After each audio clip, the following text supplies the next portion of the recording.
Hello friends, मैं हूं आपका दोस्त असीमानंद और आप देख रहे हैं आपका अपना यूट्यूब चैनल हमारी बगिया।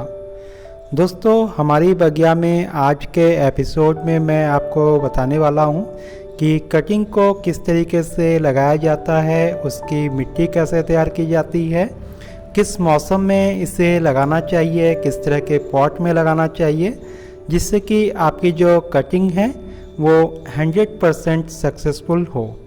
तो इस वीडियो को ध्यान से देखिएगा तो आपको पता चल जाएगा कि किस तरीके से किसी भी कटिंग को हम लगा सकते हैं। दोस्तों, ये जो पौधे देख रहे हैं तो अभी अभी मैंने इनको ऊपर से कट किया है क्योंकि काफ़ी लंबे हो गए थे ये, तो ऊपर से मैंने कट कर दिया और उन्हीं कटिंग्स को आज मैं आपके सामने लगाने वाला हूँ कि किस तरीके से इसको लगाया जाता है। और दोस्तों, ये जो मैंने कट किया है तो इसके नीचे नीचे से अब नए नए शूट्स इसमें निकलने वाले हैं।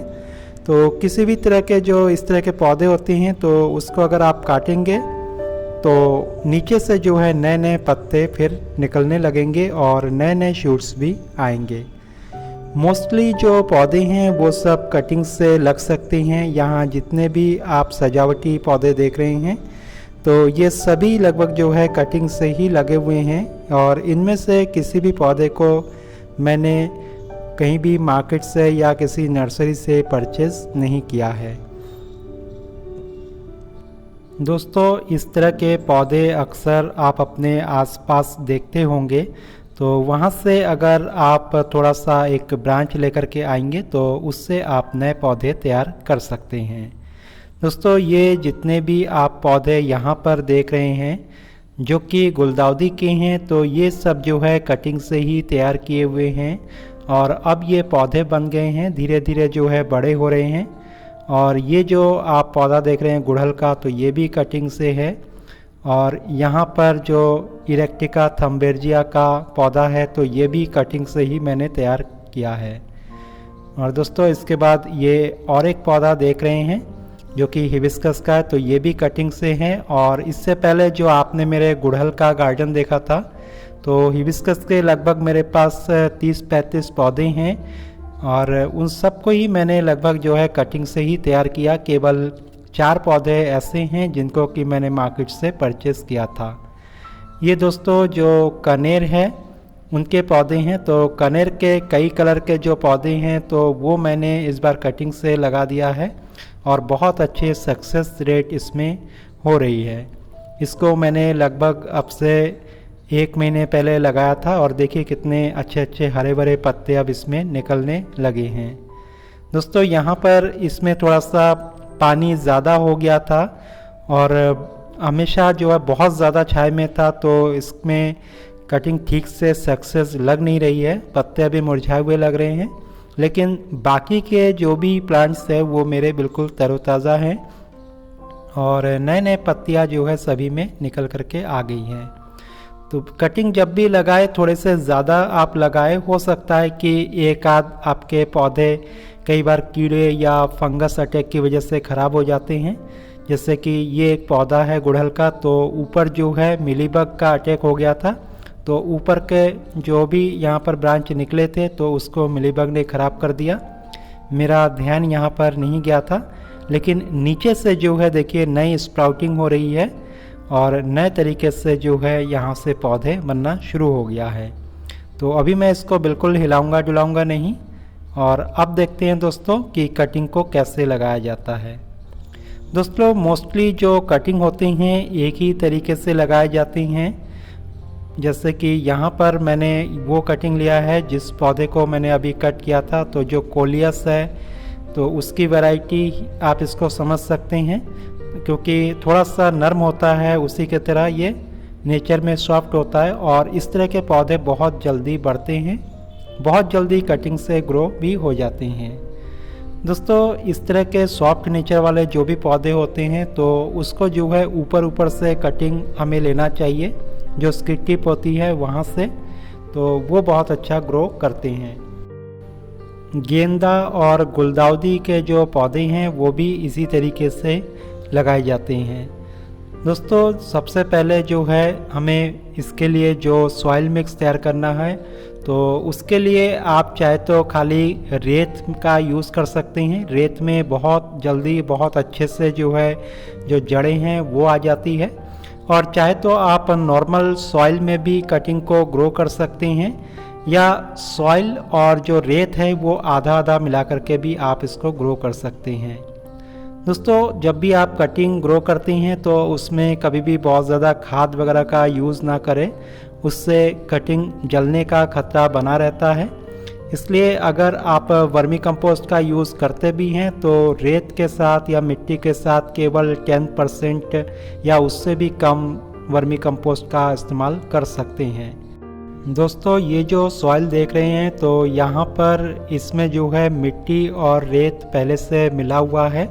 तो एक्चुअली इसको मैंने गमले के लिए तैयार किया था मिट्टी, तो काफ़ी दिन हो गए हैं ऐसे ही स्पॉट में है। तो इस समय हम इसमें भी कटिंग ग्रो कर सकते हैं। तो इसी में मैं आपको कटिंग को ग्रो करके दिखाना चाहूँगा कि किस तरीके से इसको लगाया जाता है। तो देखिए दोस्तों, जो मिट्टी जम गई थी पहले उसको मैंने ढीला कर लिया।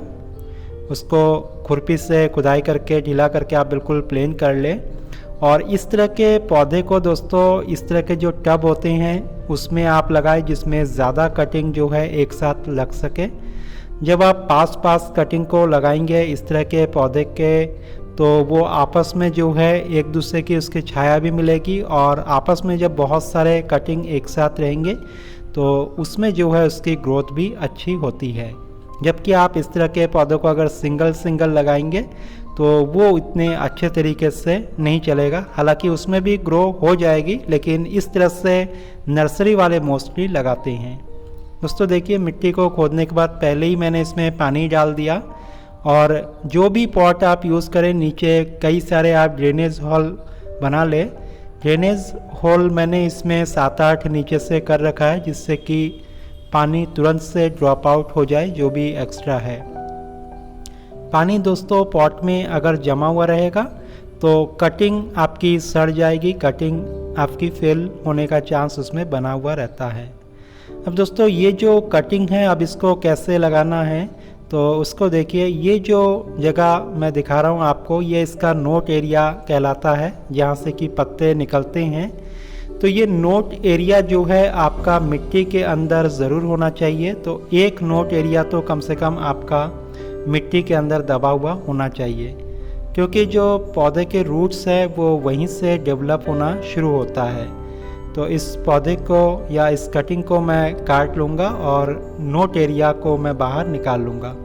देखिए दोस्तों, जो पानी हमने अभी डाला था आपके सामने, तो वो बाहर भी निकल करके आ गया है। और हमारी मिट्टी जो है बिल्कुल अब गीली हो चुकी है। अब देखिए किस तरीके से आपको कट करना है। नीचे से अगर ज़्यादा है तो थोड़ा सा आप इसको कट कर लें, ताकि नोट एरिया जो है आपका सॉइल के अंदर चला जाए। दोस्तों, आप जब भी कटिंग बनाएं तो जो कट है थोड़ा सा तिरछा कट लगाएं 45 डिग्री के एंगल में। और इस तरह से जो भी पत्ते हैं बड़े बड़े तो उन सबको आप रिमूव कर दें। तो नोट एरिया जो कि मिट्टी में जाने के लिए तैयार है, तो वहाँ से तो पत्ते को मैंने बिल्कुल रिमूव कर दिया है। और ऊपर आप बहुत ज़्यादा बड़ा ना रखें, ऊपर से भी छोटा ही ले। कटिंग को जो है 4 से 5 इंच या अधिक से अधिक 6 इंच तक के ही बड़े ले, उससे ज़्यादा बड़े ना लें। और जितने भी बड़े पत्ते हैं तो उनको हटा दें, और छोटे छोटे अगर पत्ते केवल अभी अगर निकल रहे हैं तो उन्हीं को ही आप रहने दें। और इसको सीधा सीधा देखिए मैं इसी में दबा दे रहा हूँ। और दबाने के बाद जो मिट्टी है उसको हल्के से उंगली से प्रेस कर दें। दोस्तों, कई लोग जो है पहले कटिंग लगा देते हैं, बाद में पानी डालते हैं, तो उससे जो है मिट्टी इधर उधर हट जाती है। तो जड़ें जो है उससे हिल जाती है, या जड़ों के पास से जो मिट्टी है वो हट जाती है। इसलिए पहले ही सॉइल में पानी डाल करके रख दें। तो देखिए इस तरह से और भी कटिंग्स को लेकर के मैं यूँ ही लगा दे रहा हूँ। हल्के फुल्के पत्ते अगर छोटे छोटे हो तो बस उन्हीं को रहने दें। और इसमें जो है एक एक ब्रांच से 2-3 ब्रांच भी आप तैयार कर सकते हैं, लेकिन ऊपरी ब्रांच होनी चाहिए, बहुत ज़्यादा मोटी ब्रांच इसमें आप ना लें। देखिए दोस्तों, जो नोट एरिया है तो उसके थोड़ा सा नीचे से कट लगाया ताकि नोट एरिया मिट्टी के अंदर दब जाए। तो इस तरीके से आपको उंगली से प्रेस करके थोड़ा सा दबा देना है। और ये जो पौधे हैं तो इसको भी उसी तरीके से मैं लगाने वाला हूँ। देखिए दोस्तों, यहाँ से भी मैं इसको कट करूँगा 45 डिग्री के एंगल में, और नीचे के पत्तों को रिमूव कर देना है। और यहाँ से जब ज़्यादा बड़ा हो रहा है पौधा तो देखिए मैंने बीच से भी इसको कट कर दिया है और इस हिस्से को लगा देना है। और जो मैंने हिस्सा कट किया है तो उसको भी फेंकना नहीं है, बल्कि उसको भी आपको लगाना है, क्योंकि जो ऊपरी सतह के जो भी पौधे हैं तो वो भी अच्छे से इसमें लग जाते हैं, क्योंकि ये सॉफ्ट नेचर वाले प्लांट है।